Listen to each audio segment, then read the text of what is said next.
ボイストレーナーのつるさんです。皆さんいかがお過ごしでしょうか。今回の動画はですね、アイリーズの皆さんからリクエストをいただきました Two Heroes Be On Your Side オフィシャルミュージックビデオ、こちらを見て歌声分析をしていきたいと思います。つるさんのラポネボーカルルーム。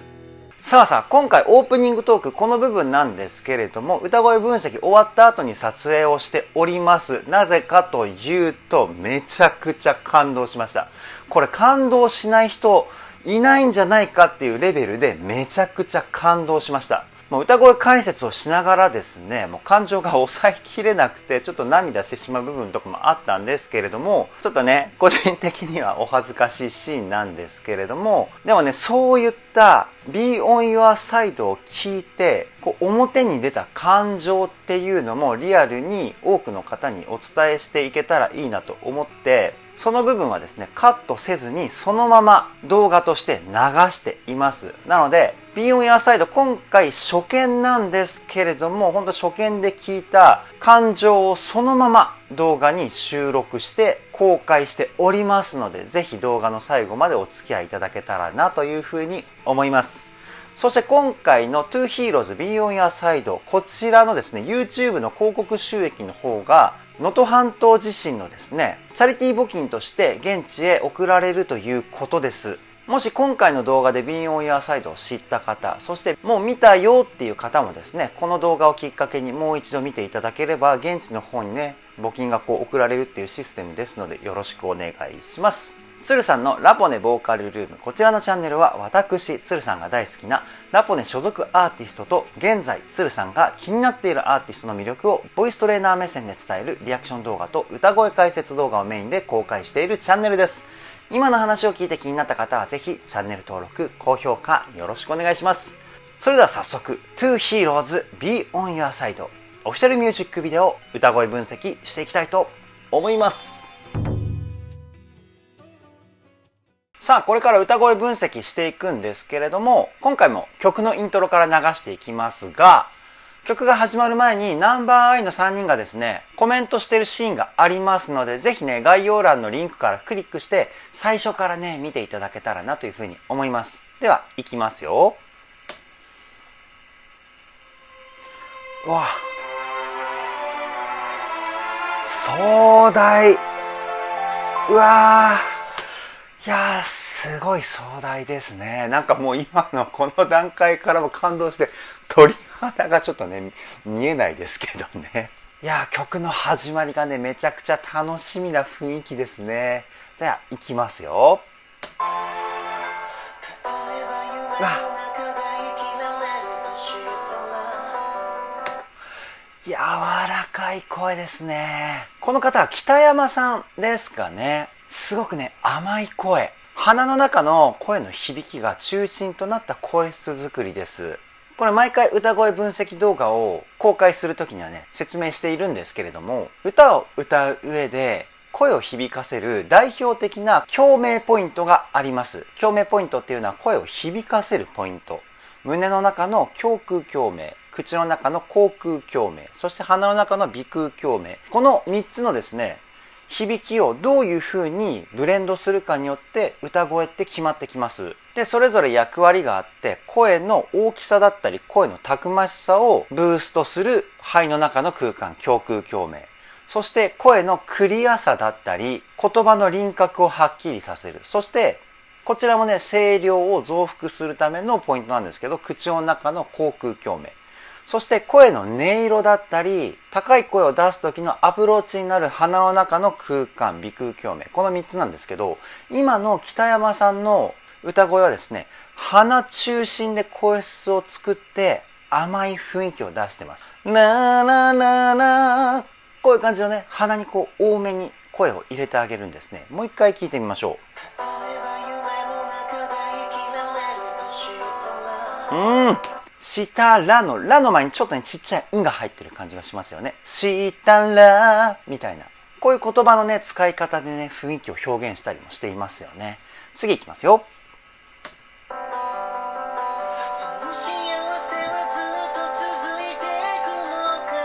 うわー、いい声。で、今ちょっと音域が上がりましたよね。ここでさらに高い声のアプローチとして鼻の中に入れる声の量を多くしています。もう一回聞いてみましょう。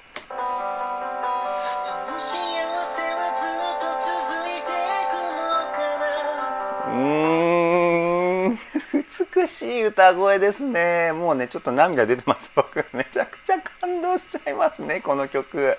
これ現場で見た方、絶対感動してると思いますよ。もしね、このライブをね、生で見た方、もしこの動画見てくださっていましたら、どんな雰囲気だったのかコメントでね、教えていただけたらなというふうに思います。これはね、絶対泣く。ちょっとね、お見苦しい姿見せてしまったらすいませんね。次いきますよ。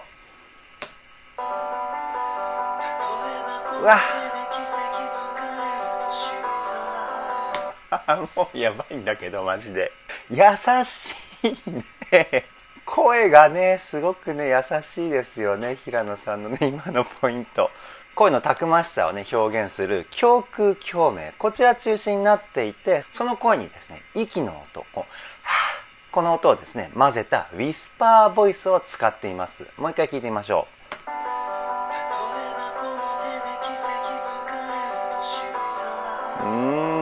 例えばこの手でみたいな感じでね、胸腔共鳴のこの声のたくましさ、かっこよさを響きで表現したところに息の音でこうね、耳元で囁いているような雰囲気を出しています。いや素晴らしすぎます。これ動画だとね、よくわかんないかもしれないんですけど、ちょっとね、終始涙目でいっちゃうのかな。次いきますよ。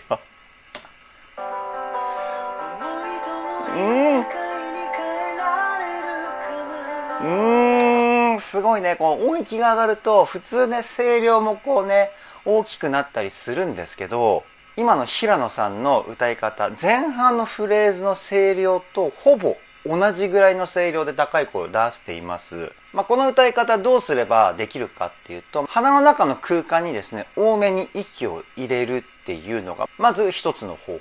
そしてあとは息の量をですね、少なくするんですよね、歌う時にね。息の量を増やすと高い声が出しやすかったり、声のね、勢いがつけやすかったりするんですけど、その分ね、力強さが表現されてしまうので、おそらくここのポイントは、先ほど言った2つ同時にやってるんじゃないかなというふうに思います。鼻の中の声の量を増やして、なおかつ息の量を少なくしてる。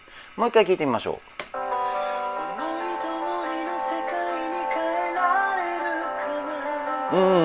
やっぱそういう雰囲気しますよね。ちょっと鼻の中に多めに声を入れたことによって声質の柔らかさが増えて、なおかつ声量をねちょっと抑えたような雰囲気がします。次いきますよ。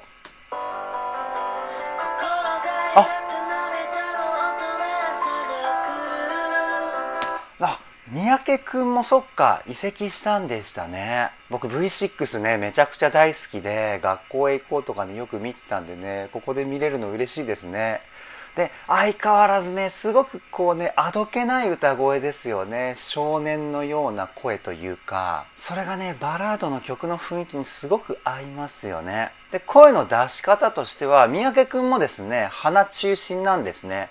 で、他のメンバーと決定的に違うところが、胸腔共鳴の響きと口腔共鳴の響きをそんなに使っていない声です。本当鼻中心で声質作りをしているっていう感じですね。そうすると、声の綺麗な部分だけ目立つようになります。なので、美しさを追求したような歌声かなっていうふうに思います。もう一回聞いてみましょう。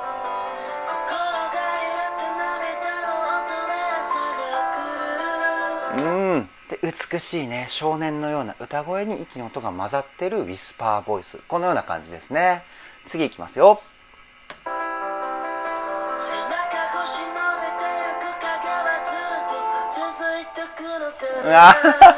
続いてくのかなの歌い方がすごくなんか切ないですね。で、全体的にね、リズムのアクセントもしっかり意識して歌っているから、こう間延びした雰囲気にならないんですよね。優しい歌とか、こうね、バラード系特に多いんですけど、しっとりしているから全体的にふわっと歌えばいいのかなって言ったら全然そんなことはなくて、今のね、三宅くんみたいにリズムのアクセントってすごく重要になってくるんです。アクセントがないと歌がね、こう楽器体のサウンドに乗っていかないというか、なのでそういう細かいところまでしっかりと考えられた歌声だと思います。もう一回聞いてみましょう。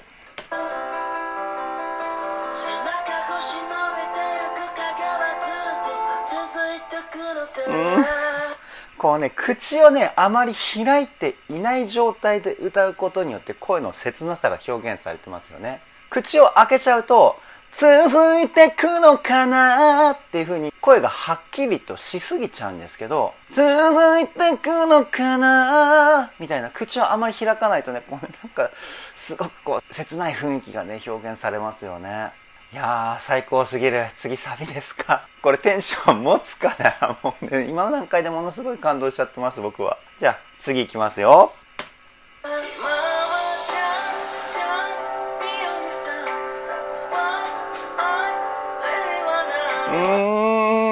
神宮寺さん。ここで来るのね。このね、温かみのあるね、声。優しいですよね、やっぱりね。神宮寺さんの声。毎回ね、ナンバーアイのリアクション動画だったり、歌声解説動画。その時に神宮寺さんの声聞くとホッとするって言ってるんですけど、僕。やっぱりね、その温かみのある声質がホッとさせてくれんのかな。もう一回聞いてみましょう。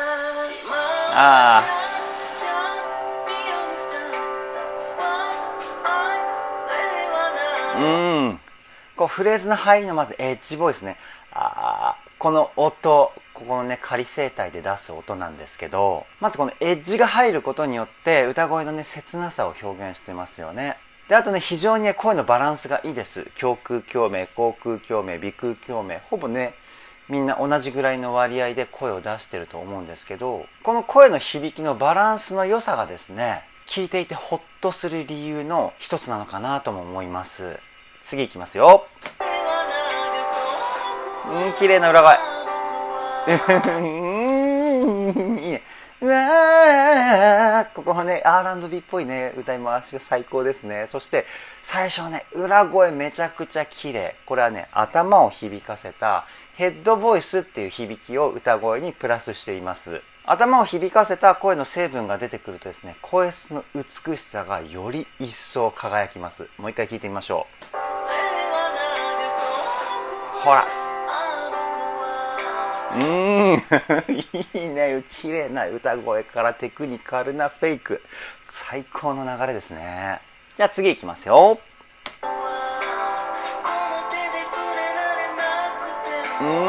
最後のこのフレーズはウィスパーボイスですよね。先ほど言った歌声に息のこの音を混ぜた歌声。いや、最高のフレージングじゃないですかね。もう一回聞いてみましょう。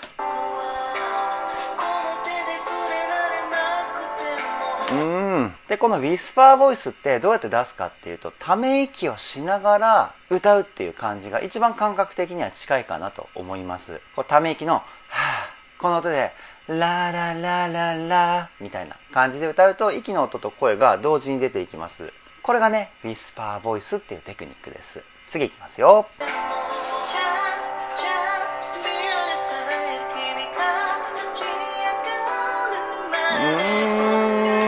ものすごく語るように歌を歌いますよね、岸さん。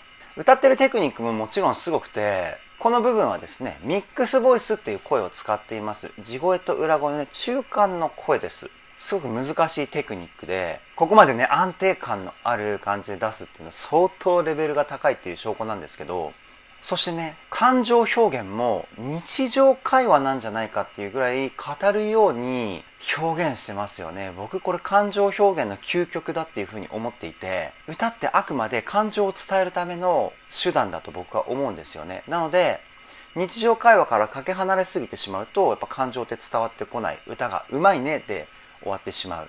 でも今ね、岸さんみたいに、語るように歌うことによってやっぱりね、言葉の雰囲気だったり、そういうね、歌を聴いてイメージする世界観、こういうのがね、伝わってくるんじゃないかなっていうふうに思います。もう一回聞いてみましょう。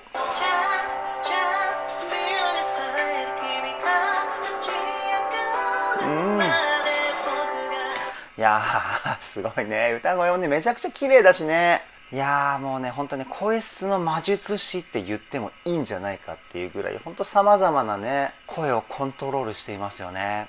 次いきますよ。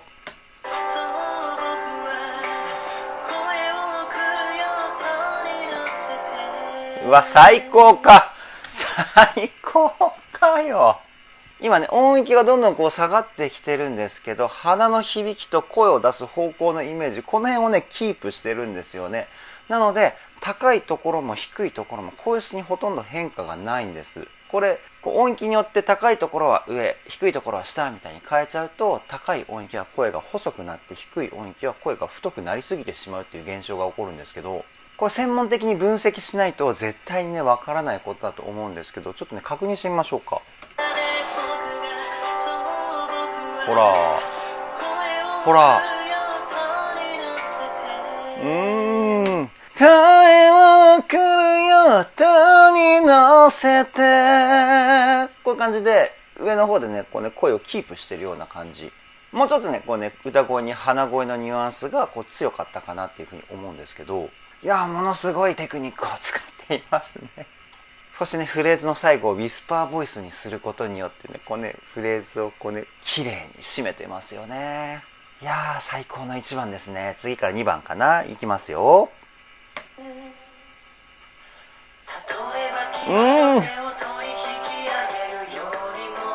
うわー、いいね。こうね、やっぱりね、こう複数人で歌うとね、声のこう音圧っていうんですか、それがこう増幅されて、すごくね、聞き応えがありますよね。もう一回聞いてみましょ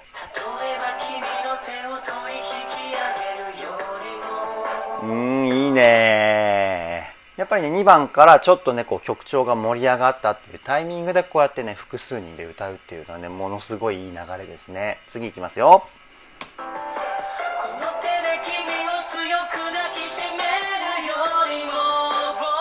おい、うおー、ここもね R&B っぽいねフェイクですよね。複数人で歌ってきたところから一人だけこうポンって抜けてね、ウォーってフェイクが入ってくる最高の流れですね。もう一回聞いてみましょう。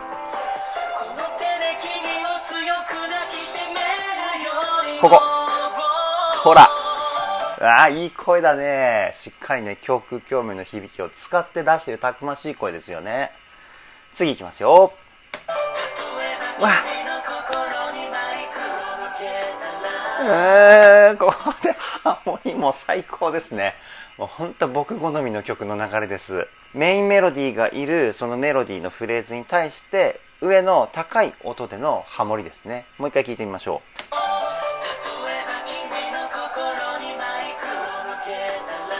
う。いいね。タララララララララに対してララララララララ、これかな。こういう二声和音って言って2人でハモっているポイントでしたね。次いきますよ。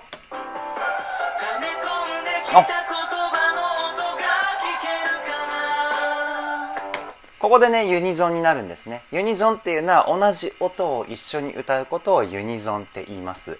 同じ音って実はね、2つとか、探せばいっぱいあるんですけど、例えばドレミファソラシドの下のドと上のド、これもユニゾンです。で、下のド2つユニゾンです。上のド2つユニゾンです。なのでそのね、同じ音で同じフレーズを表現する。これをね、ユニゾンって言います。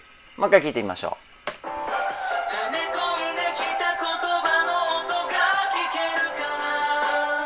いいね。じゃあ次いきますよ。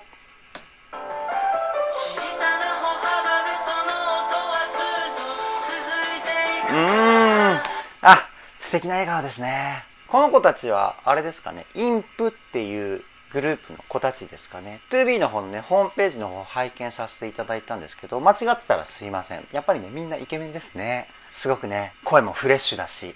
もう一回聞いてみましょ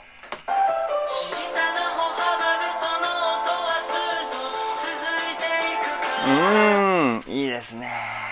歌も上手いですよね。声がフレッシュで歌が上手い。これからが楽しみですね。次いきますよ。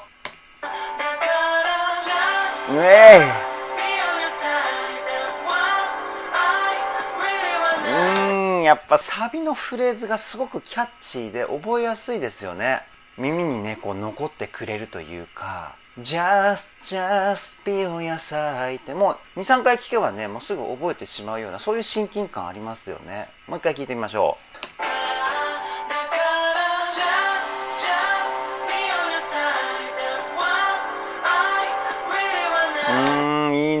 番のサビはね、こうね、大勢で歌うっていうポイント。こうね、盛り上がってきたって感じがしますよね。いや、聞いてて元気もらえますね。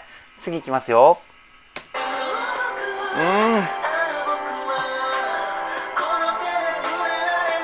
おい。そっか、最初のところはいっぱいで歌うけど、今のところは三宅くんとあともう一人北山さんかな。二人で歌ってるポイントでしたかね。もう一回聞いてみましょう。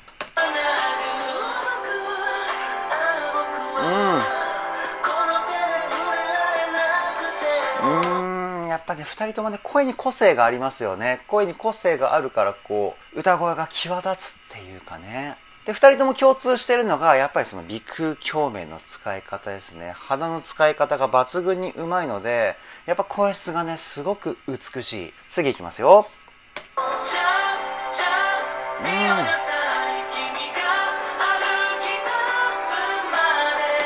いいね。なんかほんと応援ソングっていう雰囲気がね、すごく強いですよね。こうね、2B 全体で応援してるよみたいな、そんな感じのね、雰囲気を僕は感じ取ってしまうんですけど、いや、やっぱ感動しますね。もう一回聞いてみましょ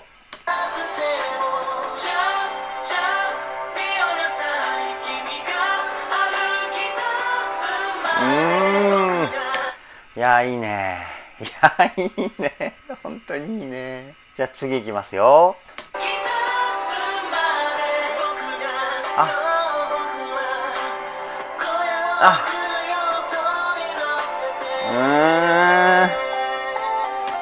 いいね。北山さんの歌声がこのポイントは目立ってたのかな。さっきは三宅くんの歌声がこう目立ってた感じだったのかな。同じね、鼻の中の声の響き、鼻腔共鳴中心の声作りの歌い手なんですけど、北山さんの方がですね、胸腔共鳴の響きも割と多めに使ってるかなっていう感じですね。美しい歌声、綺麗な歌声なんだけど、しっかりとこうたくましい部分も存在するっていうかね。もう一回聞いてみましょう。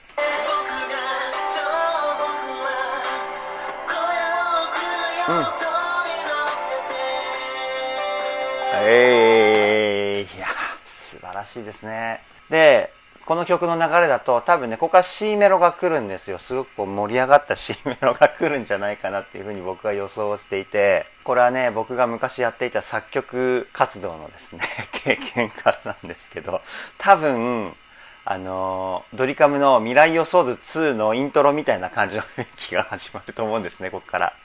さあ、どうだろう。聞いてみましょう。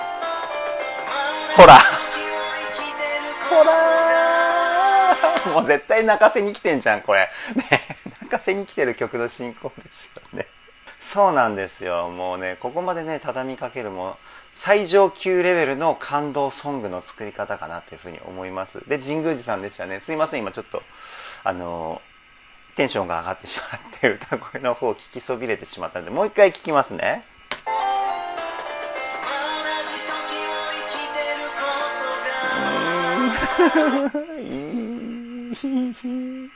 いやー、なんかすいません。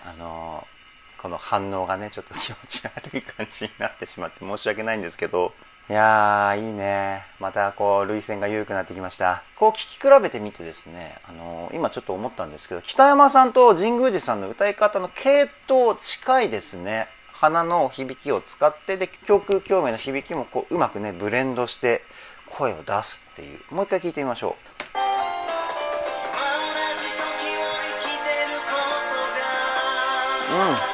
それプラスあれか、口腔共鳴も、だから神宮寺さんの方はバランスがいい。全体的にこう、使っている感じ。北山さんはこう、胸腔共鳴と鼻に特化した感じ。そういう感じか。なるほど。いやー、ビヨンヤーサイド最高ですね。次いきますよ。おい合間でキスさんのね、フェイクが入ってくるわけね。わー、いいなー、いいなー。もう一回キスさんフェイク聞いてみましょう。この最初のウォーっていく時のこう裏声から入る。うわー、この言い方ね。すごく切ないですよね。いやー、もう素晴らしいっていう言葉しか出てこなくなってきましたね。後半のこの盛り上がりがすごくて。次いきますよ。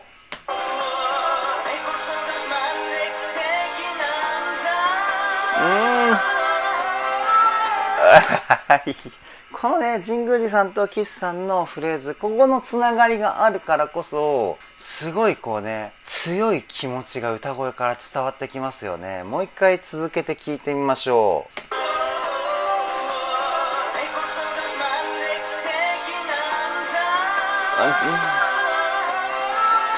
ほらほら、なんかね、こう神宮寺さんの強い気持ちをこう岸さんが受け取ってフェイクで表現みたいなね、そういった流れをね感じますよね。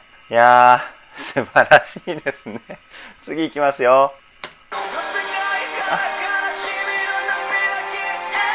うわっ、いやー、これはね本当に泣かせに来てますね。てかアイリーズの皆さん、これ狙ってたんじゃないですか？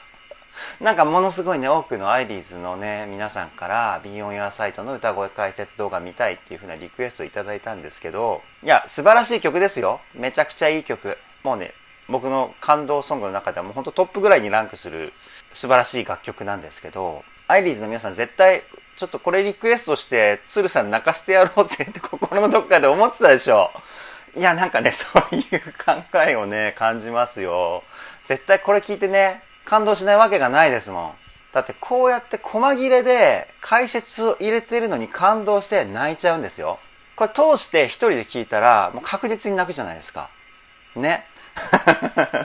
いやね、そういう思惑があるにしろないにしろね、本当に素晴らしい楽曲をリクエストしていただいたなというふうに思います。まだ曲終わってなくてね、まだありますけど、ちょっとね、今この気づいたタイミングでお礼言わせてください。ありがとうございます。じゃあ次いきますよ。あ、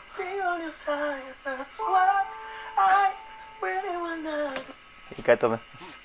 一回止めますね。いやー、これはすごいいいですね。いいですねっていうか、やっぱ平野さんの歌声ってナンバーアイになってからのね、激しい歌声、かっこいい歌声プラスやっぱもともと持っているこうハスキーな声質で、息の音がねこう漏れてる、天然のウィスパーボイスって言ってもいいと思うんですけど、その声でこういう切ない感情を込められたら、これ泣かない人にいるんですかっていうぐらい本当にこうね、なんか切ない気持ちが伝わってきて、もう最高のねポイントかなというふうに思います。もう一回聞いてみましょう。Just be on your side, that's what I really wanna. いいね。しかもね、ここね、一つね、音楽編集上の仕掛けがあるんですよ。で、歌声っていうのは基本音質の編集上リバーブと言われる残響音、それとディレイって言われる山彦のようなカラオケのエコーですね。こうワンワンワンワンとかこういうやつ、その2つが歌声にですね足された状態で音源化されます。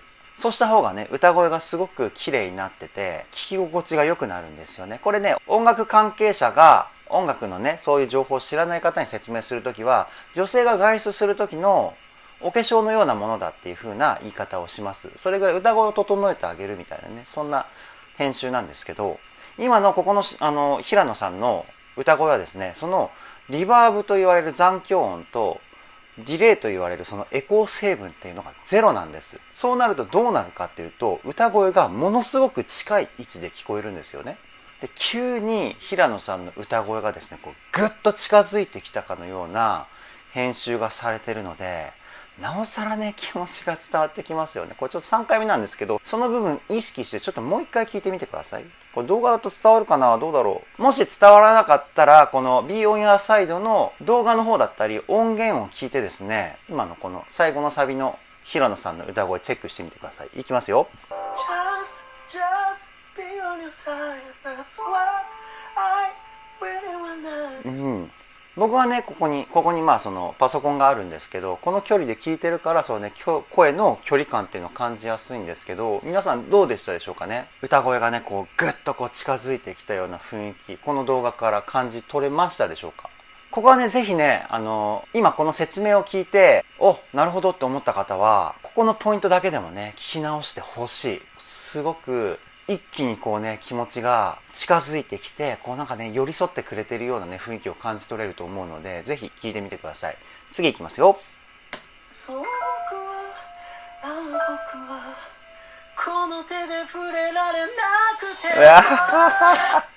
ていいねいいね、最後の盛り上がりのね、なくてもうのところがね、素晴らしすぎますね。前半のね、しっとり歌ってるところがここ盛り上げるための布石なんですよ。ちっちゃいところから盛り上げるっていう方法で、結構歌を表現するところで勘違いしてる人は、普通に歌って盛り上げるところは声量を大きくするっていう風な表現だっていう風に思って表現してる方はすごく多いんですけど、これは僕の中ではある意味間違いで、普通に歌ってるところから大きくしてしまうと、要はその大きくしたところが無理をしちゃうんですよ。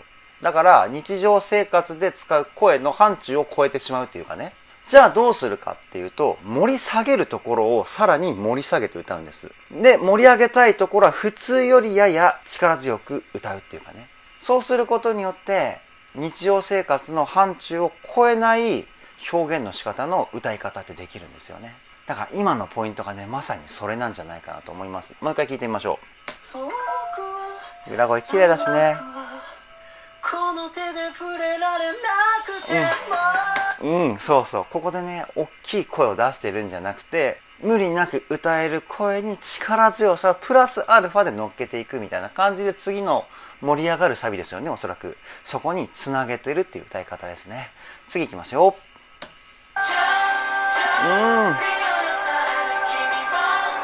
うわあ、なるほどね。ここのポイントは、サビでみんなで歌ってるところに平野さんがフェイクを入れてるんだね。もう一回聞いてみましょう。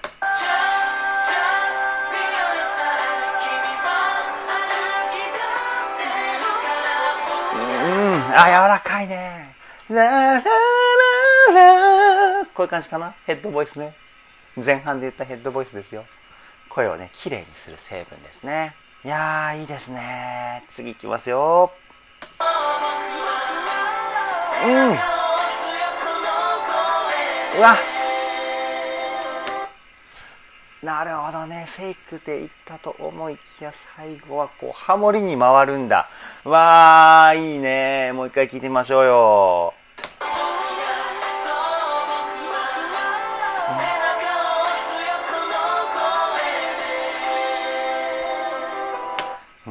ありがとうございます。いやー、最高すぎますね。この紙吹雪もね、綺麗だしね。紙吹雪って言っていいんですかね、これ。いやー、感動しますね。続きいきますよ。あ、神宮寺さん。あ、北山さん。あ、なるほど。こう一人ずつ歌っていくのかな。なるほどね。ちょっともう一回戻してみますよ。いいね、エッジボイス。ウィスパーボイス。あ、途中で止めちゃった。いいね。次いきますよ。あ、三宅くん。三宅くんで締めるんだ。あ、三宅くんで締めるんだね。もう一回ね、三宅くんのポイントちょっと中途半端に流してしまったので、ごめんなさい。三宅くん推しの方々、申し訳ないです。もう一回ね、三宅くんの歌い出しのシーンから流していきたいと思います。いきますよ。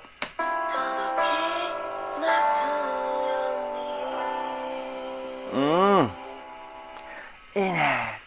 美しい歌声にね、息の音が多めに混ざってるかな。すごくこう、空気感の強いウィスパーボイス。本当に耳元で囁いているような質感を感じますよね。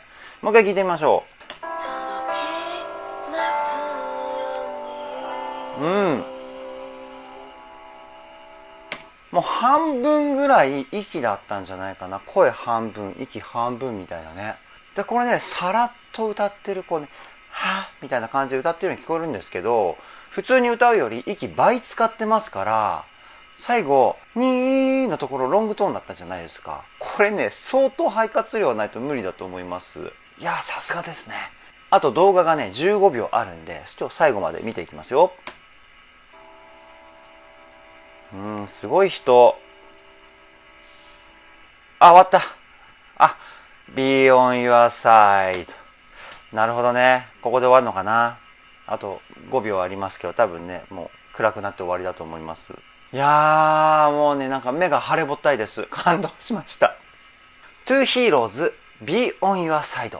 オフィシャルミュージックビデオを見ていきました。いや、もうね、最初からもうね、感動しちゃいましたよね。最初はね、北山さんの歌声から入ってね、こうどんどんこうメロディーで歌声のバトンをつないでいってっていうね、そういう流れ、とても素晴らしいなというふうに思います。そしてこちらの Two Heroes Be on Your Side YouTube のですね、広告収益が能登半島地震の義援金として募金されるということなので、今回の動画で Two Heroes Be on Your Sideを知った方、そしてもう見たけどっていう方もですね、ぜひもう一度ね、見ていただけたらと思います。今ね、ニュースになることは少なくなったんですけれども、現地での生活、まだまだ不自由な部分多いと思います。お一人様約4分間この素晴らしい動画を見ることによって、まだ地震の影響で不自由な生活をしている方の暮らしがですね、本来の生活に戻るための手助けとなると思いますので、ぜひ概要欄の URL からTwo Heroes Be on Your Side